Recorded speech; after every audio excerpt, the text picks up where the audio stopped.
Hello everybody, so today I'll be sharing my build for Paladin, Sacrifice Paladin at level 96, 98.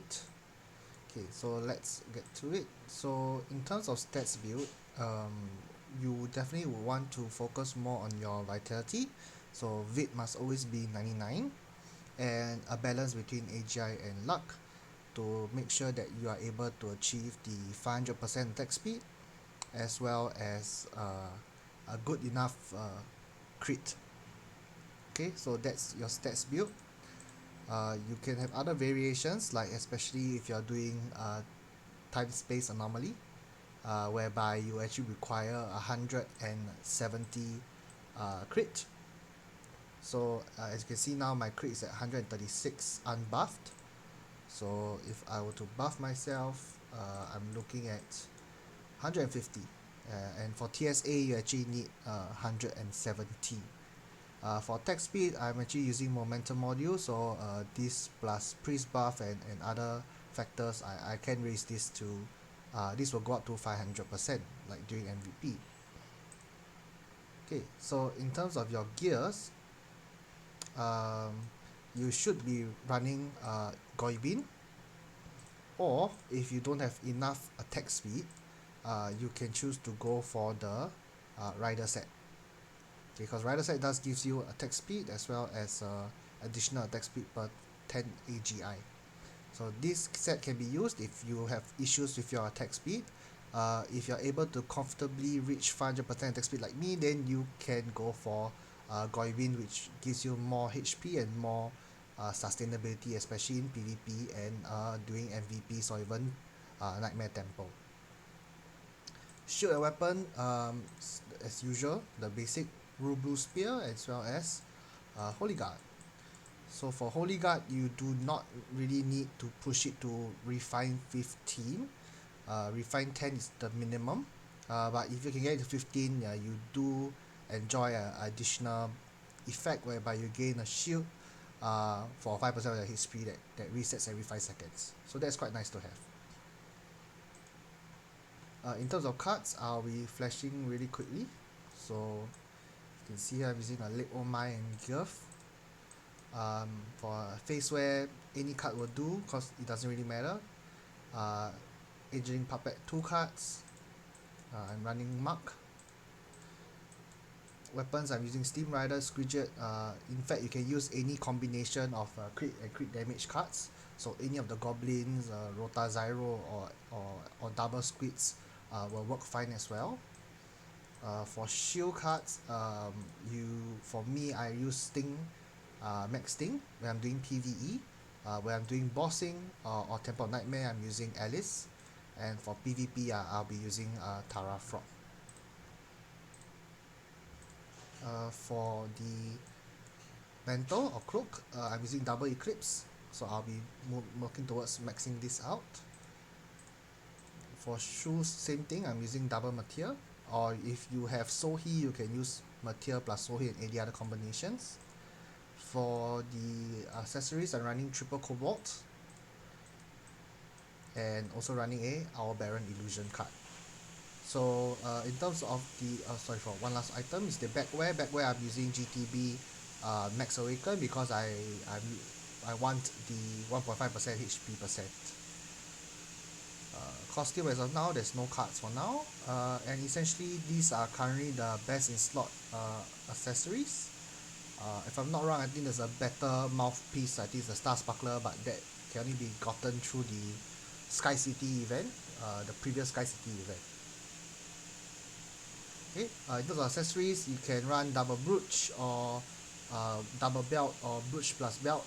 But that being said, you just need to ensure that you are maximizing and able to achieve the 500% attack speed and the required critical crit amount for PvE as well as TSA and other modes of fighting. Okay. In terms of skill, I won't really go through. Y'all can pause the video if you need to take a look, but this is generally the sacrifice build.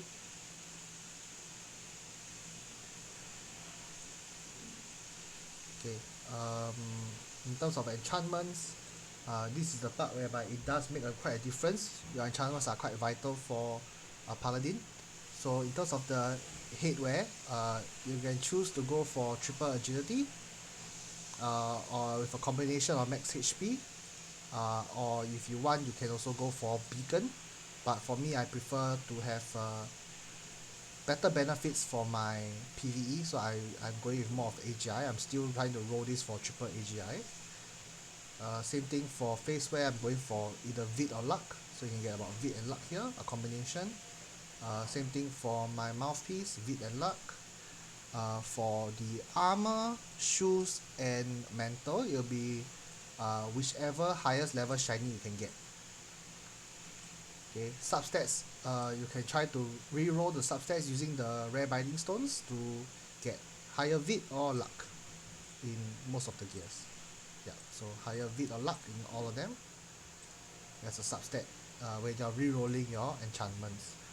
For shield, same thing again, going for the raw stats, Luck and Vid would be preferred. For weapons, you are aiming for the highest level sharp that you can get, because we need the crit and crit damage. So for weapon, always try to get your sharp, and then for the enchantment, try to aim for an attack speed sub roll. So you see here, only in the weapon there is an attack speed substat, so you should try to aim for attack speed in the substat on top of your sharp. So just remember to just lock it, roll for a ASPD. For the two accessories, same thing, going for sharp, but also going for a substat in crit. So you see here, I'm running a sharp 4 with crit 7 and a sharp 4 with crit 10.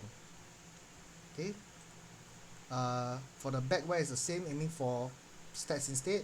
If you want beacon, you can go for beacon, but for me I still prefer the raw stats that helps both in PvP and PvE.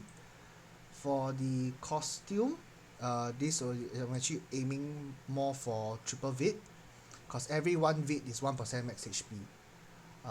But for now I'm just stuck at here because I don't have enough materials. But yeah, if you're looking to optimize this, for me I would suggest going for Vid. And that is the enchantment. The next thing I want to talk about is your medals. So in terms of medals, the most important medal under the glory roll is definitely the medal of heroism. But that being said, try not to forsake your medal of wisdom, because it does give you flat HP, but you don't need to pump it as high as mine. Yeah, so should be your key focus to get this to as high as possible. In terms of the faith, there's 3 main medals that you have to look at. First one being rock medal, because it gives you max HP. Fire medal, because it gives you damage bonus. And last one, if you're more into PvP, you could focus your using snowflakes into the medal of innocence, whereby it gives you damage reduction, PvP damage reduction, PvE damage bonus.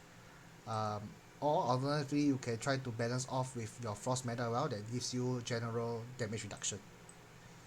Yeah, so you do not need storm medals, or you don't need green medal. This is for pets, by the way, if you did not know. And the last one also, thunder medal, also affects pets only. Okay, so that's medals. In terms of feathers, this is my feathers combination. Some of you have asked me why I don't have any light feathers in my defense statue, because I got not enough nyans. That's the truth. Secondly is I'll prioritize putting light feathers in my attack statues first, because of the percentage bonus. As you see here in the defense statue, defense stats plus 14%, it only affects your max HP, P damage reduction. However, in a offensive statue or attack statue, this 14% actually does impact your P damage percentage, which your light feather will benefit from. Ultimately, I'm actually working towards having a light feather tier 5 in all my defense statue as well, replacing the knight tier. Okay, why am I replacing knight tier is because Terra has HP, which I need the HP for better damage. Okay, so that is feathers. Next one, statue. Essentially I max everything. Why? It's because even for the M damage one, it does give me P damage reduction. and the materials are kind of free, so I just leveled it up.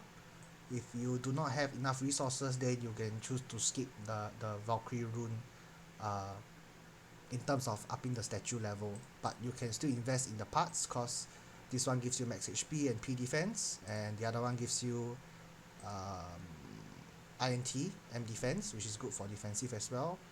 uh, Dex and P defense could be useful in the future, but your priority should be Fortitude and Wisdom, because Wisdom gives you P damage, Fortitude gives you max HP percentage. In terms of the golden tier, usually I just use the free dust to redeem in the store to actually level them up. Please don't use your dust on the Valkyrie weapon because these actually can be gotten from drops on a weekly. Save your Ash of Delots uh, to exchange for these kind of materials to actually unlock all the statues. Your first goal should be focusing on unlocking them. Why is because when you unlock them, you get all the stat bonus inside the statue itself, and from then on you can slowly choose which area you want to focus on first to level them up. Okay, I'm not doing Omni because I don't really need pet stats. Okay, if you are rich, then this is a no-brainer. Please get it. Alright, that statue. Next one is Mount. Okay, so in terms of Mount, obviously we are focusing on P damage, max HP, vitality. So any of your mounts that has those stats, you can use them to apply the stats. For now, I'm using AGI 2 and VIT 2. I can even use this because it gives me VIT 4. Um, or any other mount that you think it does work that way. Okay, in terms of the traits, you definitely would need to max out your Furious and Cute. If you're free to play method, um, you guys just only need 60k Zenny per day. You actually can get this from the store, and you can have a daily limit of 30. So every day you can buy up to 60k worth and just keep rolling it. Took me a while, took me a bit of investment, but it was well worth it. The next thing is in terms of pets. Okay, so in terms of pets, ideally the best pets for in my opinion is like this. Reason why I don't use Bappo Junior is because my Sohi is strong enough to sustain in battle. It wouldn't die that often, and Bappo Junior just gets wrecked in battle by one hit and stuff like that. So I rather choose other pets that can sustain well and support the team, not just myself. So in terms of stats wise, you definitely need to focus on the survival stats. So it's VIT, INT as well as Dex. For Sohi, this is our main pet. All Paladin definitely will need a Sohi. You need to aim for at least a 30-ish skill cooldown modifier.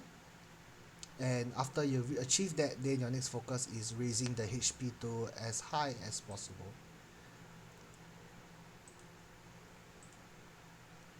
The last but not least is sigils. So in terms of sigils, this is where most of our damage come from as well, because sigils give you max HP. So as you can see here, just from sigils alone, I am having a flat HP boost of 14.2k, and this is from my CT build. If I'm going to do MVP, I'm actually running two of the suicide sigils, so Raging Bloodlust as well as Choice of Fate. So this cuts my HP, and in combo with Sohi, I am actually healing myself very often throughout an MVP fight, churning more points for the team. So I highly recommend using something along this combo, or if you don't have Raging Bloodlust, you can always go for Choice Mace together with Choice of Fate or any other combo. I feel that 2 is enough to reduce your HP to a reasonable level. In terms of tanking, or when I'm doing survive contents that I need to survive, like Nightmare Temple, then I'm running something similar. However, I do change this depending on situation. So for MVPs, for Nightmare Temple, sorry, not MVPs, but for Nightmare Temple, if I want to survive, I'll use Courage Blessing. The Immortal Body is actually more for my PvP, So for bossing, I would run something like this. I'm going to Nightmare Temple. If I'm going into PvP, then I'll be running something like this. I'm running Flowing Protection as well as Immortal Body. And depending on situation, I might even change the Unyielding for my Silver Soul. So this actually gives me 500, just by using these 3 sigils, it gives me 500 PvP damage reduction. Yep, so that's about all. I think that's all that I wanted to cover in terms of a Paladin. Yep, so let me know if you guys have any other questions. Oh, one last thing, sorry. In terms of cogwheels, what are the main cogwheels that we need is definitely, first of all, you need, this tool is a must-have. You definitely need a mana length reversal, a physique boost. You definitely need big bully, and rage endure is a very good um, advanced skill to have. Something that my build lacks is that if instead of omni chip, if I have something like a core overload, then that will be a perfect 6 lines of effect for a paladin. Yep, so in terms of general skills, I'll put it this way, it's easier. So in terms of of basic skills, the ones that you will want is either aftershock is good, but I'll prefer sorry I'll prefer momentum module. So you will want momentum module, mana length reversal, and then core overload for your basic skills. For advanced skills, the 3 main ones that you will want is big bully, because for every HP gap between you and target means that if your HP is lower or higher, you get essentially permanent 9% damage increase. So big bully is one of them. You would need physique boost level 7. This one provides you with more HP as well, which equals your damage. And for me, and it's up to your preference, my preference is that I would prefer to have rage endure. This is like a free panacea for doing battle or anything. If you get feared, frozen, even doing PvP, this is a very good crowd control immune debuff that you can use. Yep, and that's essentially it. Alright, I think that's about all. So thank you very much. Have a good day. Bye bye.